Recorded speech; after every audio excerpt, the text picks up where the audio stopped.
وہ جہاں بھی گئی ہوں گی سوچ سمجھ کے گئی ہوں گی. کال کی حرکت سے تو وہ میرے دل سے بالکل اتر چکی ہیں. عائشہ تو بچی ہے مگر انہیں تو اپنی عمر کا لحاظ کرنا چاہیے تھا. اور سوری زہیب، میرا دل تمہاری طرح بڑا نہیں ہے جو میں اتنی بڑی غلطی کے لیے بھی حلیمہ آپا کو آسانی سے معاف کر دوں. زید صاحب نے اپنے روم سے باہر آتے ہوئے زہیر مراد کی آواز سنی تھی اور وہ قطعی انداز میں بولے تھے. ان کے دو ٹوک لہجے پر عائشہ بہت ہی غصہ آیا تھا. گرینی کو میں نے اپنی قسم دی تھی ڈیڈ، آپ یہ مت بولیں، اور غلطی ان کی نہیں میری تھی. میں نے انہیں ایموشنل بلیک میل کیا تھا. آپ میرے گناہ کی سزا انہیں نہیں دے سکتے، میں انہیں واپس دے آؤں گی، عائشہ نے ان کے سامنے آ کر کہا تھا. میرا پھر بھی وہی سوال ہے عائشہ جو میں نے حلیمہ آپا سے بھی پوچھا تھا کہ اگر تمہاری جگہ عارفہ ہوتی تو کیا وہ یہ حرکت کر سکتی تھی؟ کہ شادی سے ایک ہفتے پہلے وہ یوں ہی اپنی بیٹی کی قسم دینے پر اسے گھر سے بھگا سکتی تھی؟ بیٹی کہنے میں اور بیٹی سمجھ میں بہت بڑا فرق ہوتا ہے. انہوں نے تم لوگوں کے ساتھ بہت ہی وقت گزارا، تمہاری طبیعت کی، اچھے برے کی تمیز سکھائی، مگر تمہیں انہوں نے عارفہ کی طرح نہیں سمجھا. یہی سچ ہے کہ وہ عارفہ کے لیے جو جذبات رکھتی ہیں تمہارے لیے نہیں رکھتی. پھر بھی تم انہیں یہاں پر لانا چاہتی ہو تو لے آؤ، مگر یاد رکھنا تم لوگ تو شادی کر کے اپنے گھر میں چلی جاؤ گی، مگر وہ یہاں آ بھی گئی تو میں انہیں اب وہ مقام نہیں دوں گا اور نہ ہی وہ عزت. انہیں گھر کے بجائے سرونٹ کوارٹر میں رہنا پڑے گا، اور یہ تم بھی نہیں چاہو گی کہ تمہارے بعد اس گھر میں ان کی نوکروں کی طرح برتاؤ کیا جائے یا انہیں نوکروں کی حیثیت سے رکھا جائے. زید مراد کی باتیں وہاں پر موجود ہر شخص کو ششدر کر دیا تھا. اور آپ ایسا کچھ نہیں کریں گے ڈیڈ، اور آپ تو پاکستان میں بھی نہیں رہیں گے نا، تو پھر کیا مسئلہ ہے آپ کو؟ عائشہ کے باپا اور زید مراد تنزیہ مسکرائے تھے. میں مزید 4 مہینے یہی ہوں عائشہ، مجھے یہاں کی فیکٹری کا کام دیکھنا ہے، اور اگر یہاں سے واپس گیا بھی تو بھی حلیمہ آپا اب مراد ہوپ واپس نہیں آئیں گی. It's final. اب مجھے اس بات پر کوئی بھی بحث نہیں چاہیے. زہیب، حالہ سب لوگ اپنے اپنے کام کریں. اب دوبارہ حلیمہ آپا کا نام میں اب اس گھر میں سننا نہیں چاہتا. زید مراد زہیب اور حالہ کو دیکھتے ہوئے گھر سے چلے گئے تھے، جبکہ عائشہ غصے سے بڑی ہوئی اب زہیب صاحب کے سامنے آ کھڑی تھے. پاپا، میں یہ ناانصافی نہیں ہونے دوں گی. میری غلطی کی سزا گرینی کیوں بھگت رہی ہیں؟ ڈیڈ کو سمجھائیں، ورنہ میں انہیں اپنے سٹائل میں سمجھاؤں گی جو انہیں یقیناً پسند نہیں آئے گا. اس لیے ان سے کہیں کہ یہ فضول ضد چھوڑ دیں. عائشہ کی بات سن کر زہیب صاحب نے خفا نظر سے اس کو دیکھا تھا. عائشہ، اب آپ ایسا کرو گی؟ پہلے ہی آپ نے میرا کم دل نہیں دکھایا. کل والی غلطی نے مجھے بہت ہی دکھ دیا ہے. آپ اپنے پاپا کی بات کا مان نہیں رہ سکتی. میں نے پہلی بار آپ سے کچھ مانگا تھا عائشہ، اور آپ نے اتنا بڑا قدم اٹھا لیا. ان کی بات سن کر عائشہ کے چہرے کے تاثرات ایک دم بدلے تھے. غصے کی جگہ شدید ندامت نے لے لی تھی. وہ دھیرے سے زہیر صاحب کے سینے سے لگتی خاموشی سے آنسو بہانے لگے تھے. واقعی اس نے غصے میں پاپا کو بہت دکھ دیا تھا. آئی ایم سوری پاپا، میں آپ کی سمجھدار بیٹی نہیں ہوں. میں نے غصے میں بہت ہی برا کیا. آپ مجھے معاف کر دیں پلیز، میری آخری غلطی سمجھ کر، پلیز پاپا. عائشہ کی روتی آواز سن کر زہیر صاحب نے اس کا سر تھپتھپاتے اسے خود سے الگ کیا تھا. میں نے آپ سے رونے کو تو نہیں کہا عائشہ، بس سمجھا رہا ہوں کہ دیکھیں آپ کی ایک غلطی سے کتنے لوگ پریشانی میں آ کے. حلیمہ آپا عارفہ کو لے کر گھر سے چلی گئی، لیکن آپ ابھی بالکل خاموش ہو. بھائی جان بھی غصے میں ہیں تو آپ ان سے ضد مت لگاؤ. اپنی شادی کی تیاری کرو، کچھ دنوں تک ان کا غصہ کم ہو جائے گا تو میں بھائی جان کو سمجھا کر حلیمہ آپا اور عارفہ کو لے آؤں گا. آپ پریشان مت ہو، ابھی معاملہ گرم ہے. ایک بار ساتھ خیریت کے ساتھ آپ لوگ اپنے اپنے گھر کی ہو جاؤ تو ہم لوگ پرسکون ہو جائیں گے. اوکے؟ زہیر صاحب نے عائشہ کی پیشانی چومتے ہوئے کہا تھا اور اس کے آنسو صاف کرنے لگے تھے. اوکے پاپا، مگر اب آپ مجھ سے ناراض تو نہیں ہے نا؟ عائشہ نے پوچھا تھا. کیا مجھے اپنی بہادر، ناڈر اور غصے وار عائشہ سے ناراض ہو کر اس سے لڑائی مول لینی چاہیے؟ نہ بابا، مجھے اس بڑھاپے میں ایسا کر کے اپنے ہاتھ پیر تو نہیں ترمانے. زہیر صاحب نے کانوں کو ہاتھ لگاتے ہوئے کہا تھا. ان کی بات سن کر زہیر صاحب کے پاس کھڑے ہوئے حالہ اور صوفے پر بیٹھی وہ تینوں بہنیں بھی زور سے ہنس پڑتی، جبکہ عائشہ انہیں آنکھیں پھاڑ کر دیکھتی ہوئی زور سے چیخی تھی، پاپا. مگر زہیر مراد کے چہرے پر پھیلی شرارت دیکھ کر وہ خود بھی ہنستی ہوئی ان کے گلے لگے تھے. جبکہ عثمان کو زید مراد کا رویہ پسند آیا تھا، نہ ان کے الفاظ اور نہ ہی ان کے فضول کی ضد. اس لیے وہ خاموشی سے چلتا ہوا لاؤنج سے باہر نکلتا چلا گیا تھا.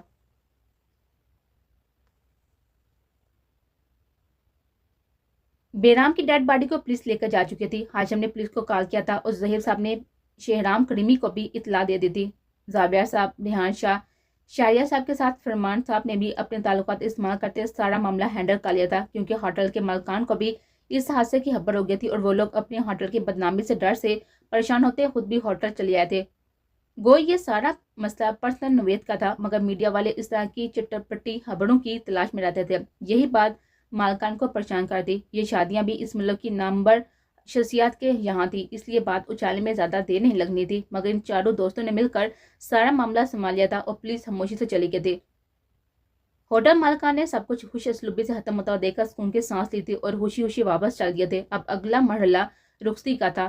سچویشن ایسی تھی کہ وہ لوگ جلدی جلدی رخصتی کروانے پر مجبور ہو گئے تھے۔ عائشہ کے ہاتھ میں بری طرح سے چوٹ لگی تھی۔ صنم کو بڑی مشکل سے ہوش میں لایا گیا تھا، مگر وہ مسلسل ڈری سہمی روتی جا رہی تھی۔ اس کی آنکھوں کے سامنے سے بیرام کی دردناک موت کا منظر ہٹ نہیں رہا تھا، اور یہ سب اس کی وجہ سے ہوا تھا۔ یہ احساس اس جیسی نازک اور رحم دل لڑکی کے لیے بہت ہی تکلیف دہ تھا، اس لیے اس کے آنسو تھے جو رک نہیں رہے تھے۔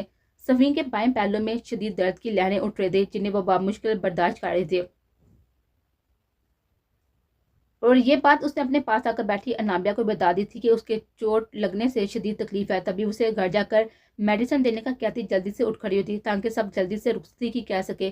صرف میروسا واحد صحیح سلامت تھی، مگر جب رخصتی کے وقت انہیں ہوٹل کے گیٹ کے آگے کھڑی گاڑیوں تک لایا گیا تو اس نے بھی رو رو کر اپنا حشر کا لیا تھا۔ یہ احساس ہی جان لیوا تھا کہ وہ ہمیشہ ہمیشہ کے لیے اپنے ماں باپ سے جدا ہو رہی ہے۔ یہ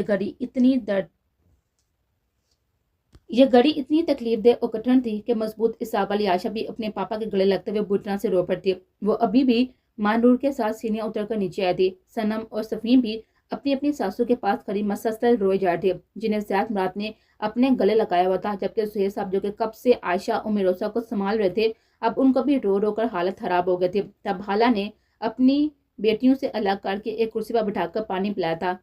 بیویوں کو روتا ہوا دیکھ کر وہ چاروں بھی بری طرح سے پریشان ہو گئے تھے۔ وہ چاروں کسی کو سنبھالنے میں نہیں آ رہے تھے۔ حالہ اور زیاد صاحب جو کہ انہیں کب سے چپ کروار تھے، آخرکار خود بھی بری طرح سے رونے لگے تھے۔ تب زاویہ شاہ گہرا سانس پڑھ کر اپنے تینوں دوستوں کو اشارہ کرتے ہوئے خود دلہنوں کے پاس آئے تھے اور ایک ایک کر کے ان کے سر پر ہاتھ رکھتے ہوئے بولے تھے، بیٹا، ہمیں پتہ ہے یہ گھڑی بہت ہی تکلیف دہ اور مشکل ہوتی ہے، مگر ایک نہ ایک دن ہر بیٹی اور ماں باپ کو اس سے گزرنا پڑتا ہے۔ اب بے فکر ہو جائیں، کیونکہ اب آپ کے دو ماں باپ ہیں، ایک نہیں دو گھر بھی ہیں۔ آج سے آپ کی ایک نئی زندگی شروع ہونے والی ہے۔ اپنی نئی زندگی کی شروعات ہنستے مسکراتے ہوئے کریں، روتے دھوتے نہیں۔ چلو اب آپ اپنے نئے گھر چلتی ہیں۔ زاویہ شاہ نے بہت خوبصورتی سے ان چاروں کو سمجھایا تھا، جبکہ ان کے بالکل پیچھے کھڑے دولہا بھی انہیں اس حال میں دیکھ کر اداس ہو رہے تھے۔ زاویہ شاہ کی بات سن کر زیاد مراد نے صنم کو سنبھال کر گھر میں بٹھایا تھا، اور ظہیر مراد بھی اسباب میں سر ہلا کر اٹھتے ہوئے صفین اور عائشہ کو لے کر آگے بڑھے تھے۔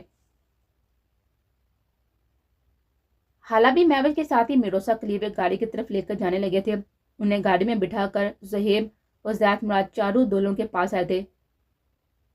بیٹا، ہم اپنے گھر کی خوشیاں تمہارے ہاتھوں میں سونپ رہے ہیں، ان کا خیال رکھنا، ظہیر صاحب نے باری باری چاروں کو گلے لگاتے ہوئے کہا تھا، اور پھر خود ان کے والد صاحبان سے ملنے لگے تھے، جبکہ زیاد مراد بھی ان چاروں کو گلے لگا کر پیار کرتے ہوئے آگے بڑھ گئے تھے، اور وہ چاروں بھی پرسکون سانس لیتے ہوئے اپنی اپنی گاڑی کی طرف بڑھ گئے تھے۔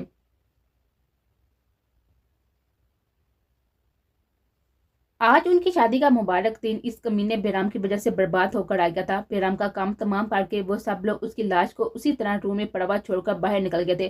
مہمانوں میں چند ایک رخصت ہو گئے تھے اور کچھ ابھی باقی تھے۔ زینب، ریحا، فاطمہ چاروں دلہنوں کو اسٹیج پر لے کر آئے تھے، جبکہ میوش اپنی بہن اور بانجی کے ساتھ ہی منہ بنائی ریحا فاطمہ کے پیچھے چلی آئی تھی۔ میوش کی باقی بہنیں شادی میں شرکت نہیں کر سکی تھی۔ ہاشم بھائی نے پولیس کو کال کر دیا تھا، پولیس بھی پہنچنے والی تھی۔ ہوٹل انتظامیہ نے بھی ہوٹل کے مالکہ کو کال کر دیا تھا، اور کچھ دیر میں وہ لوگ ہوٹل بھی پہنچ گئے تھے۔ اپنے بھائیوں کے ساتھ رقیم، حالف، فہیم اور عادی سب بھول بھال کر یہ سارا مسئلہ سلجھانے میں بزی ہو گئے تھے، اور زاویہ شاہ، ریحان شاہ، فرمان صاحب اور شاریہ افندی نے ہوٹل مالکوں کو بھی بھرپور تسلی کروائے تھے، اور ان کے سامنے ہی ایریا کے MNA اور IG کو کال کر کے سارا معاملہ سلجھا دیا تھا۔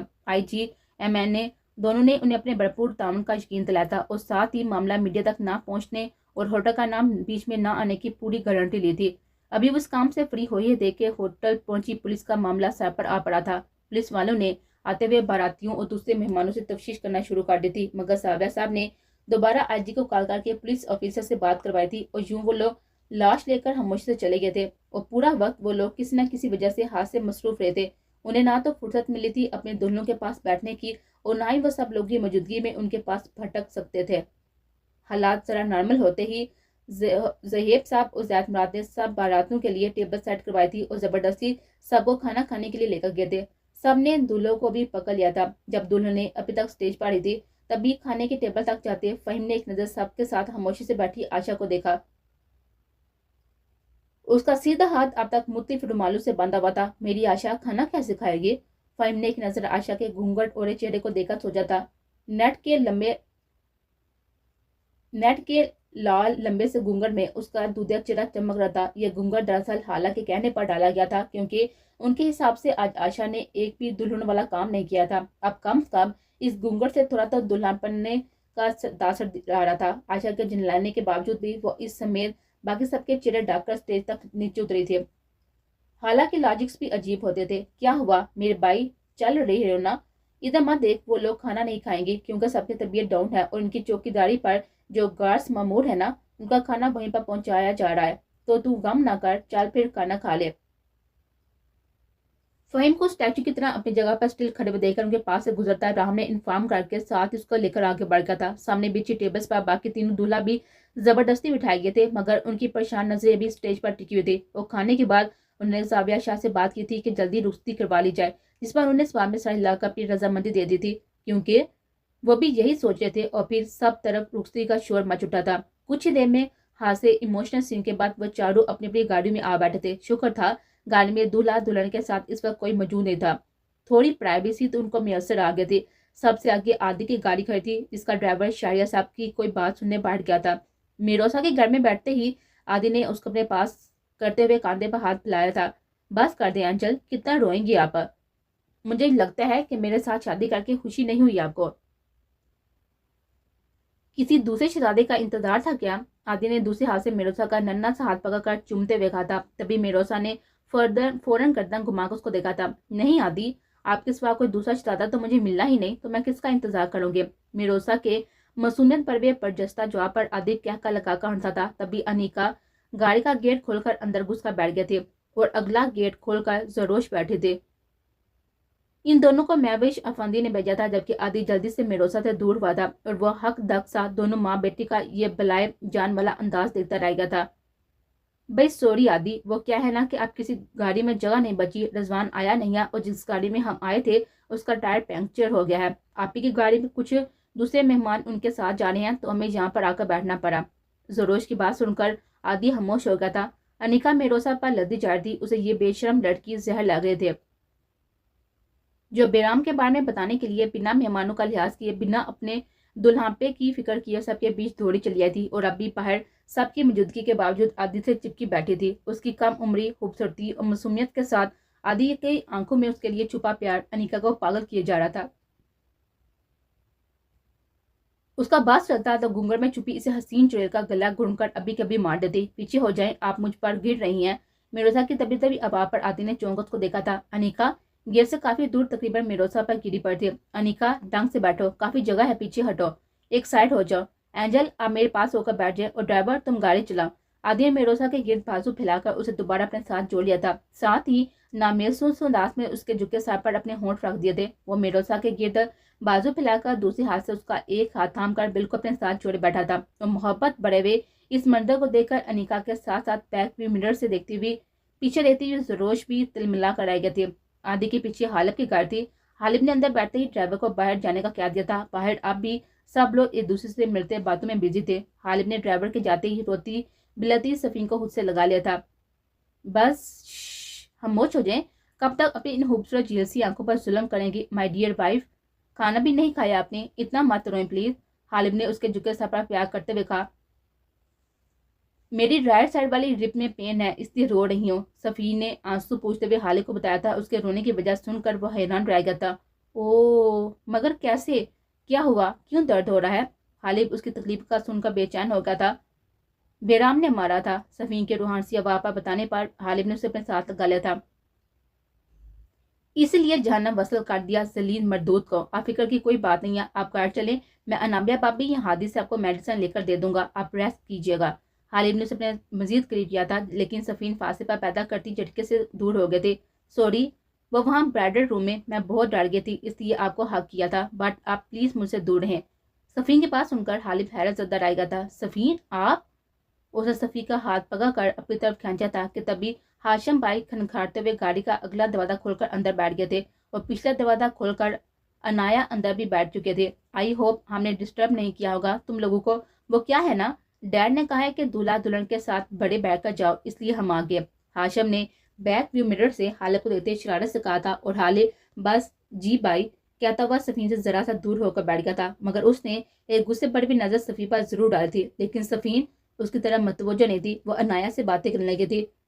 انایا سفین سے اس کی طبیعت پوچھ رہی تھی۔ حالے کے پیچھے والی گاڑی میں فہیم تھا۔ فہیم نے گاڑی میں بیٹھتے ہی عائشہ کا ہاتھ تھام کر اسے دکھی نظروں سے دیکھا تھا۔ عائشہ میری جان، بہت تکلیف ہوگی آپ کے ہاتھ میں، ہے نا؟ اچھا ہوا مر گیا سائیکو، ورنہ میں اس کے ہاتھ روز ایسے کاٹ کر سالے کو مار ڈالتا۔ فہیم نے عائشہ کا چہرہ دیتے ہوئے بھرپور ہمدردی سے کہا تھا۔ عائشہ جو اب تک گنگر چہرے کے آگے گرائے ہوئے پہلے سے بیزار بیٹھی تھی، وہ اپنے نین ولے شوہر کی اس بلا وجہ کی ہمدردی پر جی بھر کر بدمزہ ہوئی تھی۔ ہو گیا تمہارا؟ ایسی چھوٹی موٹی چوٹیں مجھے مارشل آرٹ سیکھنے کے دوران اور بعد میں بھی متعدد بار لگی ہیں۔ جب میں لوگوں کی دلائی کرتی تھی نا تو اکثر اس سے بڑی چوٹیں بھی آ جاتی تھی۔ ایک بار میں نے ایک نیگرو بندے کو مارا تھا، اس نے میرے سر پر لوہے کی راڈ سے اٹیک کیا تھا، بچتے بچتے بھی کافی چوٹ لگ گئی تھی۔ ویسے راڈ سے یاد آیا، تمہاری بھی تو میں نے راڈ سے ہی پٹرائی کروائی تھی نا، کتنی چوٹ آئی تھی، اور چوٹی کہاں ہے تمہاری؟ ویسے راڈ لکڑی کی تھی فہیم، تمہیں اتنی چوٹ تو نہیں آئی ہوگی نا، ہے نا؟ عائشہ کی کتے کتے چلتی زبان پر فہیم نے صدمے سے دیکھا تھا۔ عائشہ میری جان، بس ایک لمحے کو سوچ لیں کہ آج آپ کی شادی ہوئی ہے۔ دلہن نے آج کے دن شرمائی ہوئی اور خاموشی ہی ہوتی، اتنی باتیں نہیں کرتی، اور میری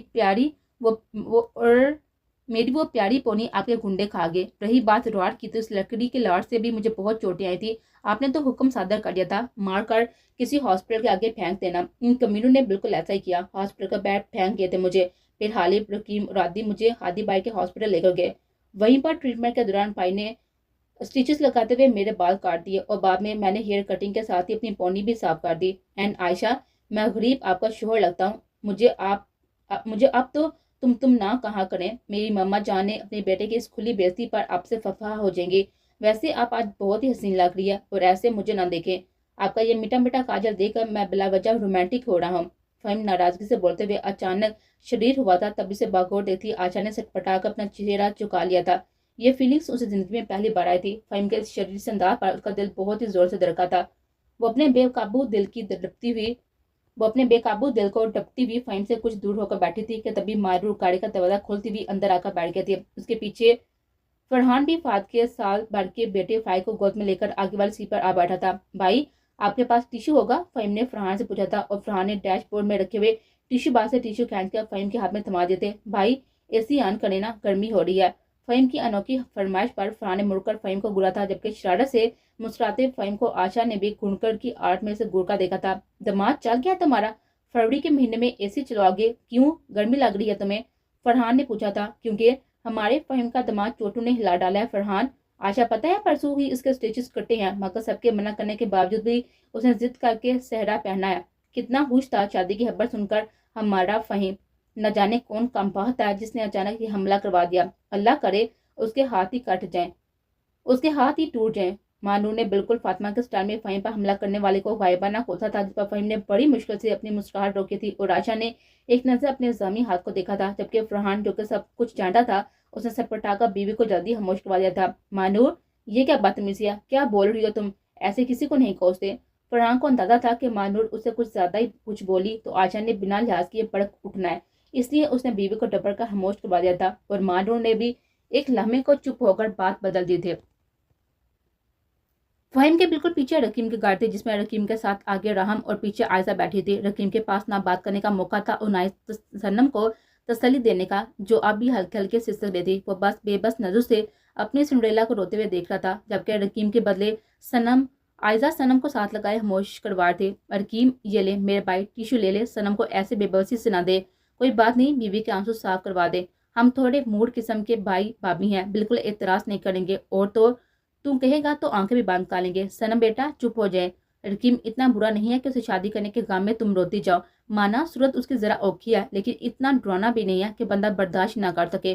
اگلی سیٹ پر بیٹھے رام کی زبان پر اچانک کھجلی ہوئی تھی۔ اس کی باتیں سن کر سنم کے ساتھ عائشہ بھی مسکرانے لگے تھے۔ چھوٹے بھائی، میری بیوی کے ساتھ میری بےعزتی تو نہ کرے نا۔ And for your kind information, میری صورت ڈیڈ جیسی ہے، جسے آپ اوکھا کہہ رہے ہیں۔ اب آپ کے حالات بھی انہیں ضرور بتاؤں گا۔ ویسے بھی سنم مجھے دیکھ نہیں رہی، رو رہی ہے، بلکہ اس لیے رو رہی ہے کہ آج وہ اپنے ممی پاپا سے الگ ہوئی ہے نا سنم؟